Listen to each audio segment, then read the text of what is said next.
what's up YouTube? Making a quick video here today on how to replace a front driver's side left side CV axle on a 2011 Nissan Altima.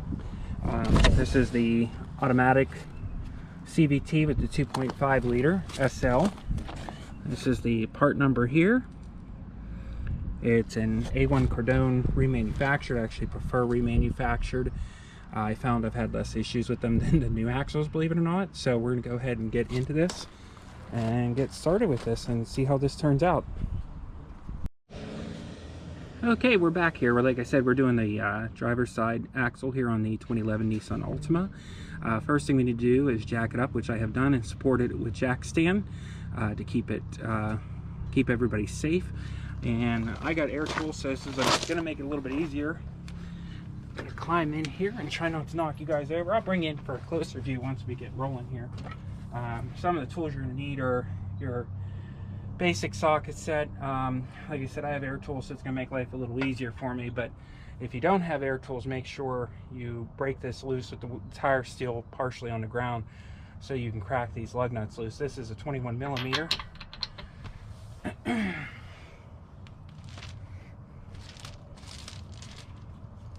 Take the wheel off.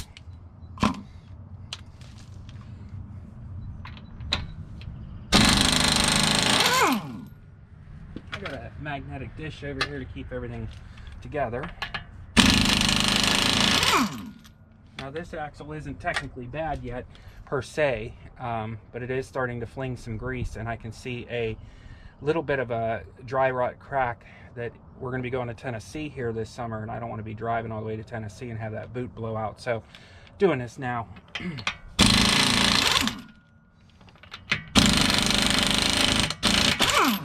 I do have a bigger air gun. This one's just lighter and easier. My shoulder's been bothering me. Okay. I'm aside. Take the wheel off. And then we're going to try not to knock the camera over. Over there. Okay, so we don't really have to take too much off here. What I'm going to do is bring you in just for a closer observation here. First thing we're going to need to do too is crack this axle nut loose here, which I believe is a 32 millimeter. But before we do that, we're going to have to take this cotter pin out of here, which is there to prevent the bolt from backing out.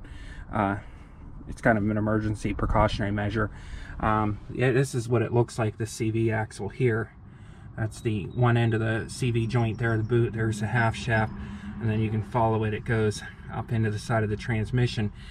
You're going to lose a little fluid, so you want to make sure that you have a catch pan here ready to go. So when it decides to start leaking everywhere, hopefully we can catch that, and then have some new CVT fluid that's meant for your vehicle ready to go ahead of time. Now, the method that I'm choosing to use to do this is I'm actually going to disconnect the knuckle from the bottom of the strut here by removing these fasteners. And the reason for that is because these don't actually have any kind of camber adjustments on them. They're just regular bolts, and it's a hell of a lot easier to do that than to come down here and disconnect and pop open that ball joint. It can be kind of cumbersome, and then you end up usually ruining the ball joint or even destroying the boot on it. So we're going to try to avoid doing that. We're probably also going to take loose the bolt here for the tie rod end, and what that's going to do is enable us to pivot everything around a little better. So I guess we'll start with that first. So we'll go ahead and get you set up down here and see how well you can see. Looks like you can see pretty good there. All right. I can't see, unfortunately, but we're going to do the best we can here. Now, most of this stuff should come apart fairly easily, just for the sheer simple fact that I have recently did the control arms on this. So I had all of this apart when I did the control arms. Now, I do have spare cotter keys, so if I end up ruining one of these, it's not the end of the world here. So usually I found using some side cutters and just kind of work it through like this, it usually does the trick. Gonna bend this one straight, it's going crooked here. There we go.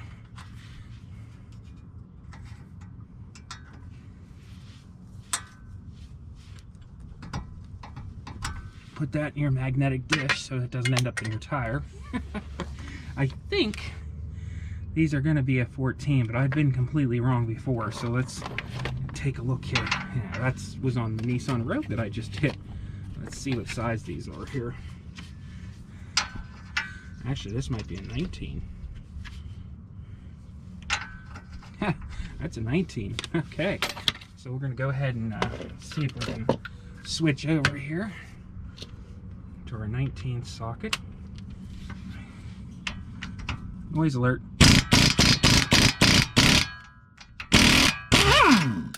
Now that came off good, easy. So I'm going to put this washer up here in this bolt back on temporarily, just so I can get in there and give it a little whack.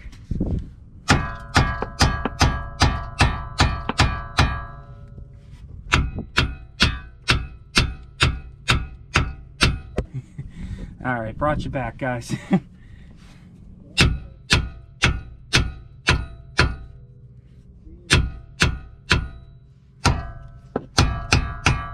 we go. Usually when I hit what it goes through, and whenever there's nut here, you also have to be careful not to make sure you have the nut on there, because otherwise you could booger up the threads on the bottom of this, and you don't want to do that, obviously. So, all right.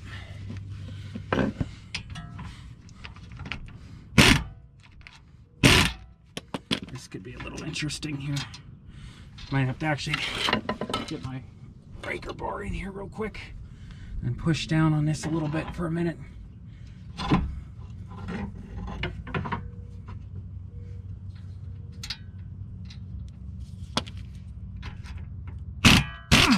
There we go. All right.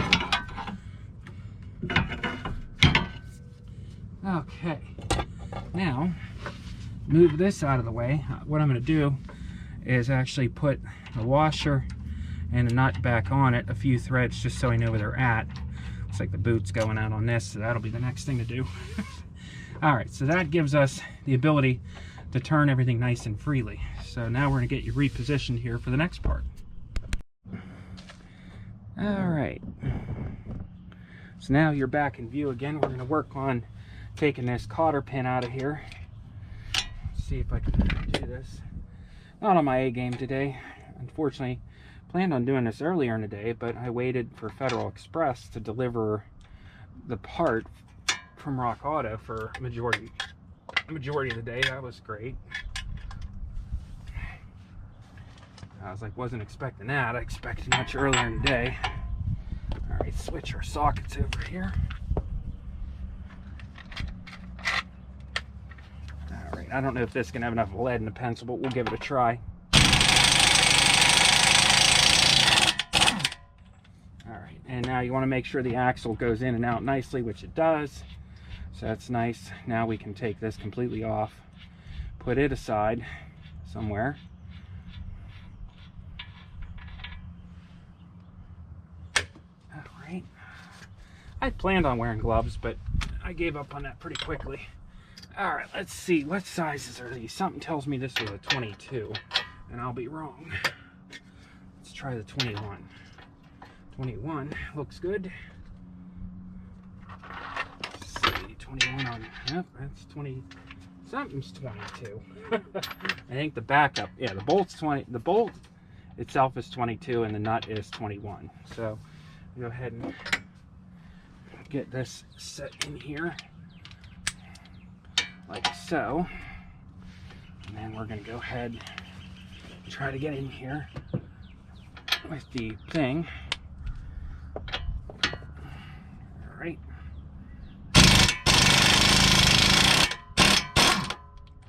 I'll leave that partially in. That scared me. Get on that one there. Get down in here.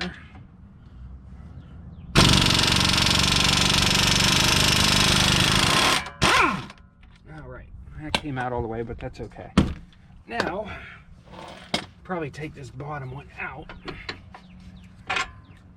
We're going to keep them separate. I don't know if they're different, but put this towards the bottom, and then this one here I'm going to leave in for a minute because I feel like I'm going to need to disconnect some stuff here. I'm going to disconnect the ABS sensor here, just so that it's got some slack in it. I don't want it tugging on this and breaking. There, that's nice and loose. Okay. Brake hose should be fine. There shouldn't be too much going on there. So what this is going to do, this is going to fall forward, and I'm going to turn it that way so we have better access to it. So we're going to go ahead and loosen these up, and they should be fine then. Okay. Yeah, they look the same, but they're not cammed, so that meaning they don't affect your alignment. So I'm going to go ahead and pull that out of there. Now, let me get some gloves on because this is getting nasty. Just for the part of getting the axle out. So getting the axle out can be a little interesting, but I keep everything nice and lubricated, so.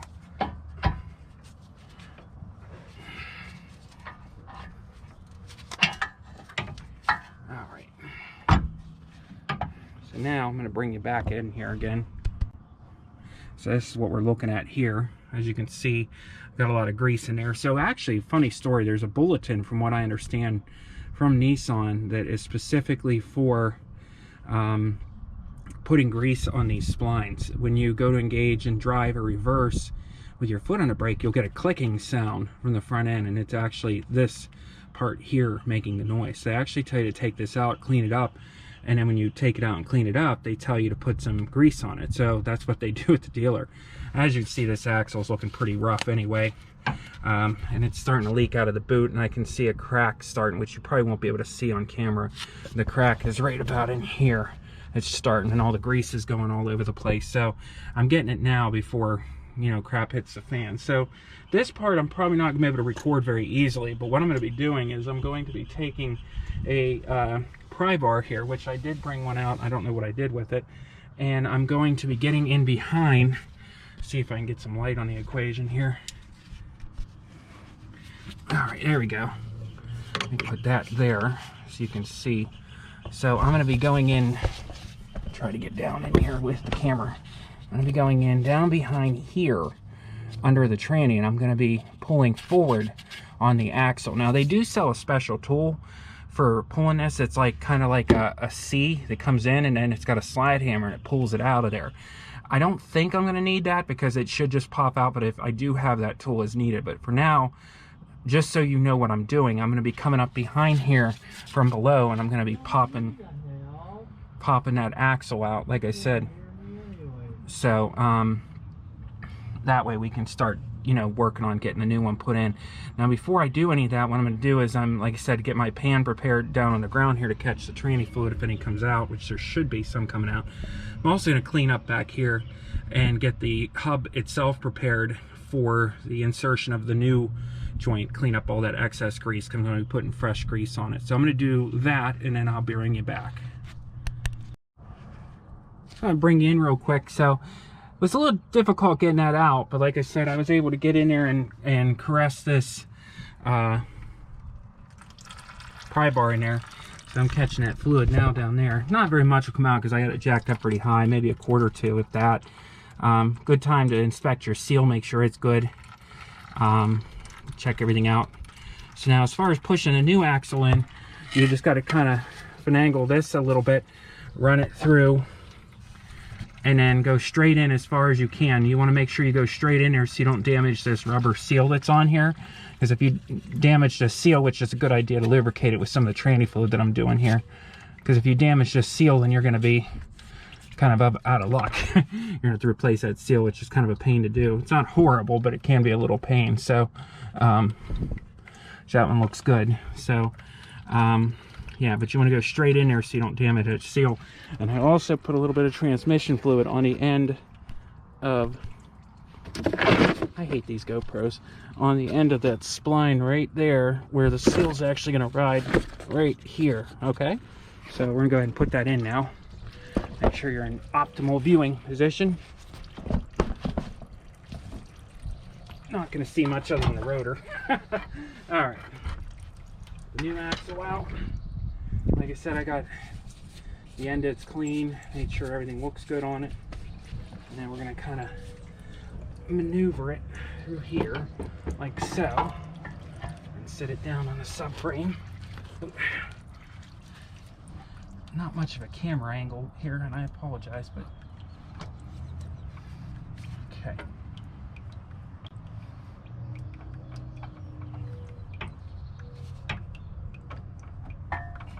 Now once you have it locked in, all you got to do, once you have it locked in where you can't turn it like this because it's engaged with the tranny, hear that? You can kind of give it a couple of those and you're in. That's it. That's all it's really to it. So now I'm going to shut you off and reposition you, try to get you a little better angle so you can see better here. So that's the axle there. Like I said, just pushed it straight in, no more leaking now. And then kind of did one of these to get it to pop in. You can also put the axle nut on the end of these threads and give it a light tap if you're having trouble. Just make sure it's engaged in the splines before you start hitting it, or you'll damage the splines in the transmission. So that is in. Now we're gonna go ahead and work on doing the rest of the stuff. So I'll bring you back here in a minute. All right, so hopefully you guys can see better now.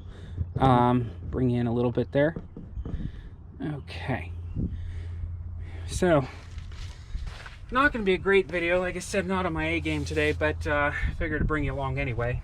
Somebody out there might need to know how to do this. So I'm going to take this bolt off real quick. I have a wire wheel on my end of my drill bit here, or drill. Clean this up a little bit.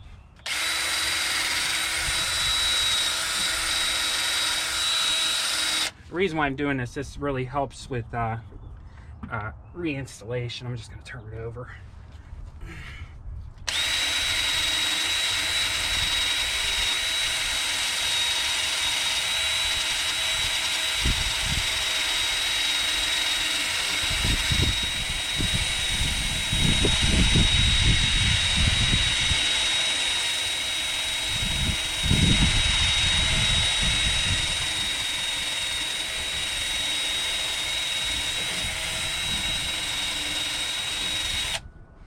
Okay, and like I said, that's just going to help me get this to thread back on there easier, so that it doesn't give me so much trouble threading that bolt back on there. So, be back in a moment here. I need to go get something else here. Okay, we're back. Sorry about that. I had to do something real quick off camera, and I'm back. I'm getting my glove back on here. What I'm going to do now is throw on my glove, because I like to, like I said, put some grease on the end of this spline here.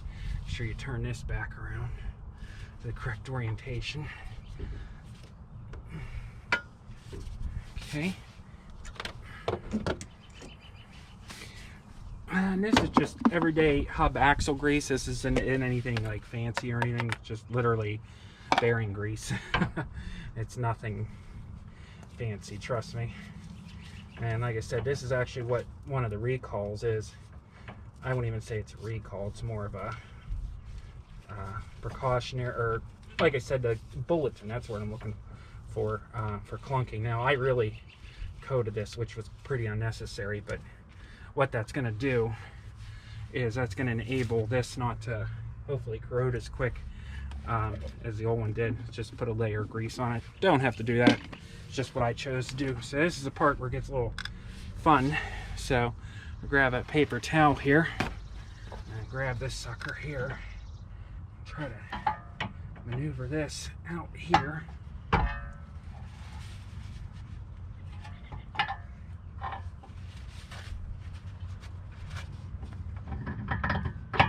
Work it into the splines there. Make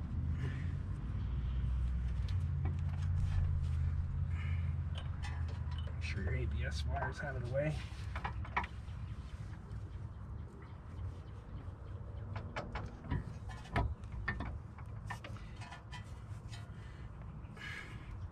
Come on.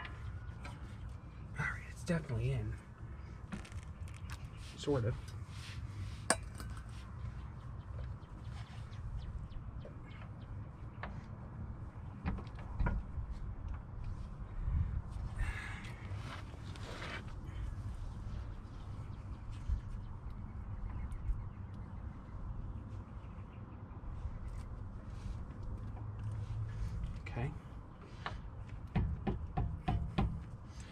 That's weird.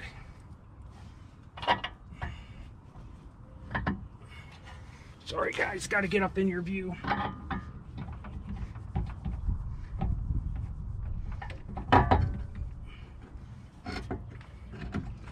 Alright. Now, that was the hard part. Make sure your cable, your ABS there is loose still, sensor. And then, now it'll, once you know it's locked into splines, this will draw back in with the axle bolt. And then what I'm going to do now is go ahead and start putting in these guys here. These are the knuckle to the strut to hold everything in place. And the bolt went this way from before. I don't know if it really matters, but we'll keep it the same. They are different. The bottom one is longer than the top one, so if that means anything. Probably can go ahead now and put in your ABS sensor back into its little holder area here. There we go. Make sure it's not going to get in the wheel. I'm sure there's a torquing spec on this, and obviously you're more than welcome to look that up if you choose to. I just go to good and tight, so I say do as you will, or do as you want. That's what I'm going to do. Noise alert.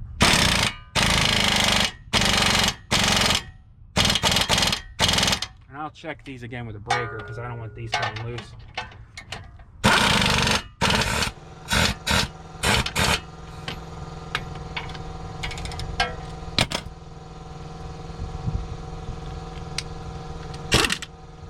Sorry.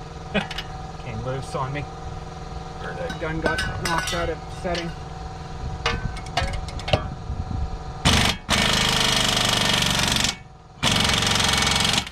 Alright, and like I said, I'll come back and check those later. Now, I'll go ahead, but I guess there's no reason why we can't put the axle nut back on.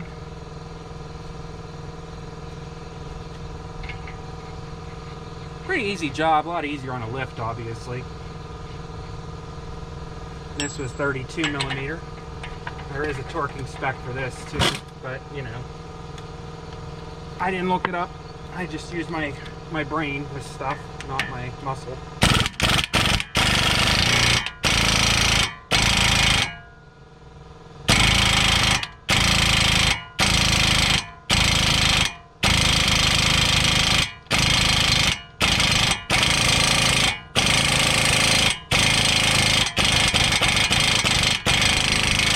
This is only a 400 foot-pound torque wrench, and I know it's not putting out the full 400, so you don't have to worry about that. So I got a new cotter pin for it here.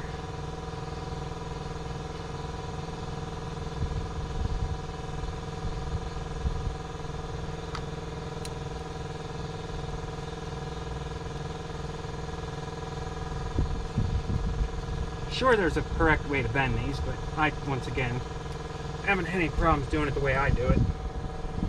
Not a mechanic, but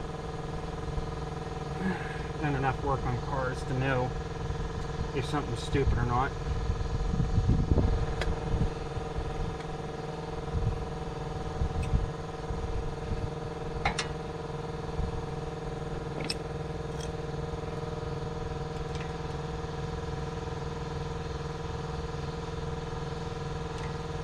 That's clearly not going to go anywhere. Alright. Find me my can of brake clean, which is about empty. Clean off this because I was touching all over it.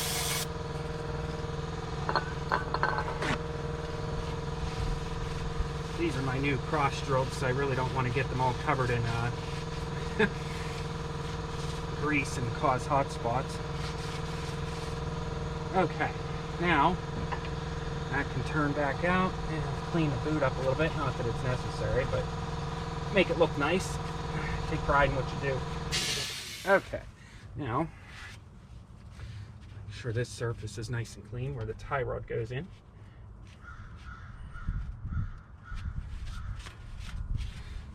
I did add a little grease. I have, that's what I was doing off camera. I have what they call a grease injection needle goes on the end of your grease gun, and I get it when I have these off. I'll go along the shaft here where it doesn't injure the boot, and I fill it up with a couple good squeezes of grease. That's the only way, since these aren't serviceable, you can do that on these.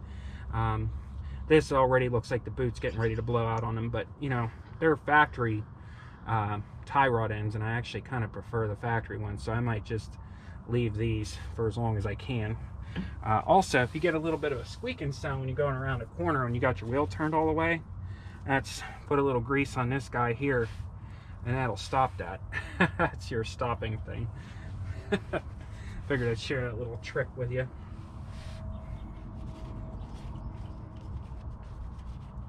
Okay. It's down in there. There was a little washer. Goes on first. Like I said, I know there's torquing specs for all this stuff, but not overly worried about it. Okay. So to get these down, what you're probably going to have to do is use a giant pry bar and push down on this sucker like this when you go to tighten it. Because what happens is the inside of the shaft will just spin, so this will help kind of hold it in place. Now I just got to figure out what the heck I did with my socket that I used for it. Oh boy, that's great. I don't know what size that was. I thought it was a 19, wasn't it? Yeah, it was a 19, I think. Okay. Like I said, this air gun's not super powerful, so I'm just going to go a couple ugga-duggas, but not that crazy.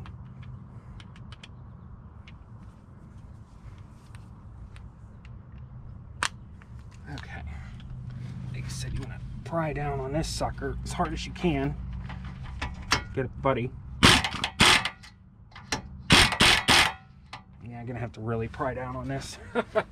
Let me get up in your grill here, kids. Make sure you're prying on something safe too.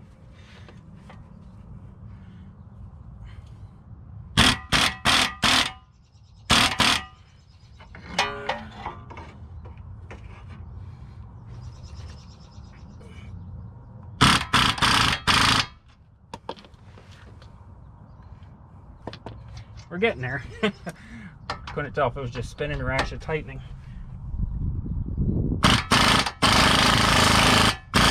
Okay.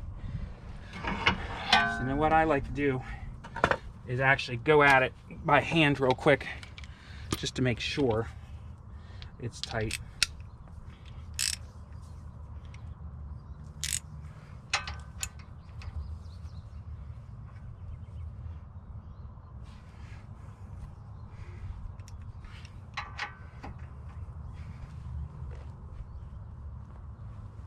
Okay, that's tight enough. Put a new cotter pin in this guy too.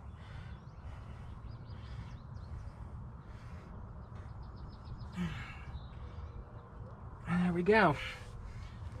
Pretty much done for the most part. Like I said, I'm probably going to go after it here real quick by hand, just because, like I said, I don't super trust this gun as far as its strength, and I like to just feel everything to make sure it's tight. That's why I need a 21 here.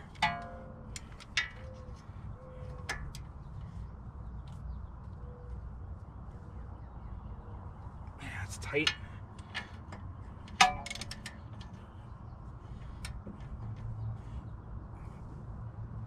Alright, that's tight. That is not going anywhere.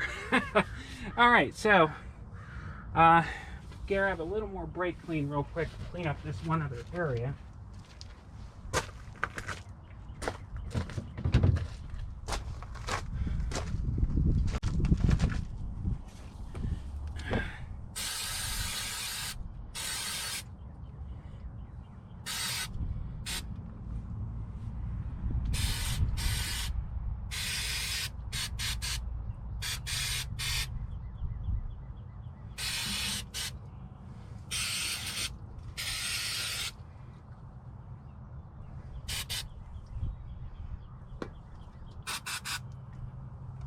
Alright, I'll bring you guys in now.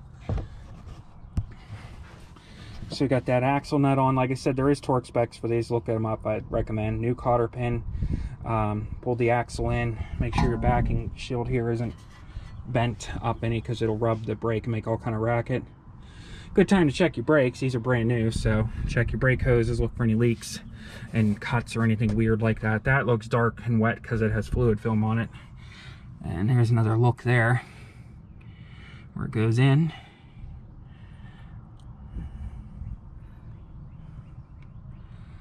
All right, and now the next thing we're going to do is pop the hood and refill that transmission fluid and put back what we lost and measure it.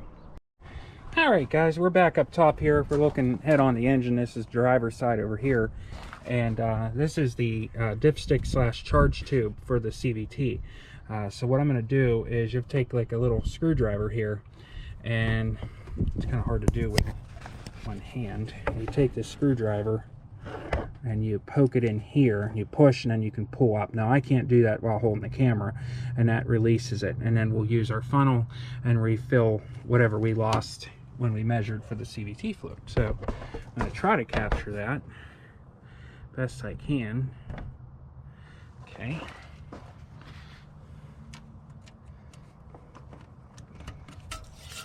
All right, take your dipstick out.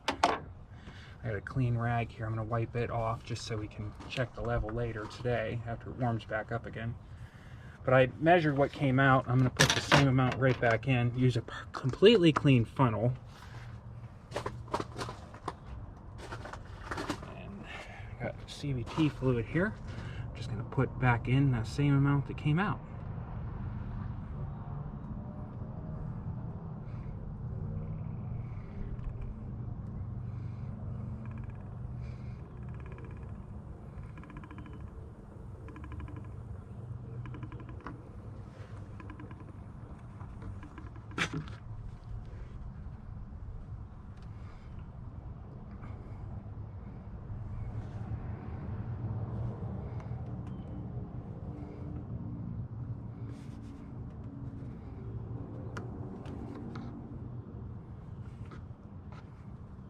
Okay, like I said, I'll check this later to make sure it's at the right level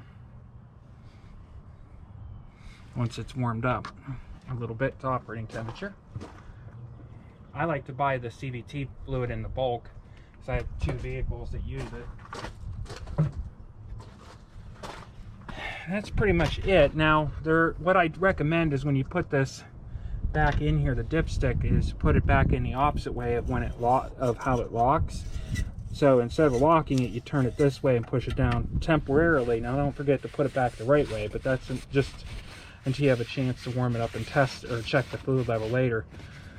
So that's how you do that. And then make sure you don't forget your screwdriver and your funnel here. Put that there, screwdriver. And then we're going to go ahead and tighten this wheel back up and put it back on. And I actually have a torque wrench that I actually use on that.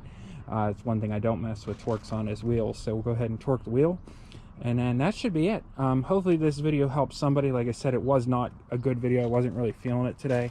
Not really feeling much like making content. Mostly because, like I said, the FedEx driver, I don't know why it took forever to get it to me when they were really close to where we live, the actual FedEx place. So, and it was out since 4:07 a.m. for delivery, and I didn't get it until after 4. So that was kind of annoying, especially when I had planned my day around getting this done. But as you see, a pretty easy job. I mean, if I wasn't recording and just doing this real quick on my own, I could have probably had it done in maybe half hour or less, you know.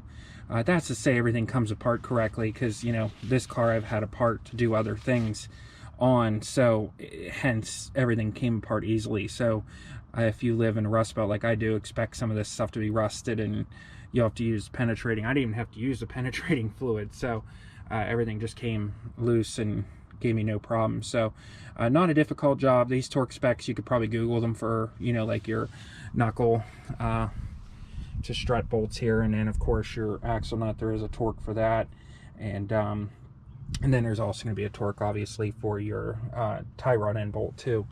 But like I said, I kind of use my brain. I'm not that worried about it. I've never had anything bad happen in all the years that I've been fooling with cars on the side. So, but you guys do you. I will torque the axle, or I'm sorry, the lug nuts on a wheel. I always torque those just because, like I said, we're going to be taking this to Tennessee, and I don't want that flying off. So, but hope this helps somebody. Like I said, not the most informative video, and I didn't really show you 100% what I was doing, and that's mainly because I don't have a camera guy, and I really couldn't get a good view to be in here where you need to be to see it as well. So hope it helps someone and gives you a little guidance. So good luck, and go ahead and tackle your job, guys. Thanks for watching. Please rate, comment, and subscribe.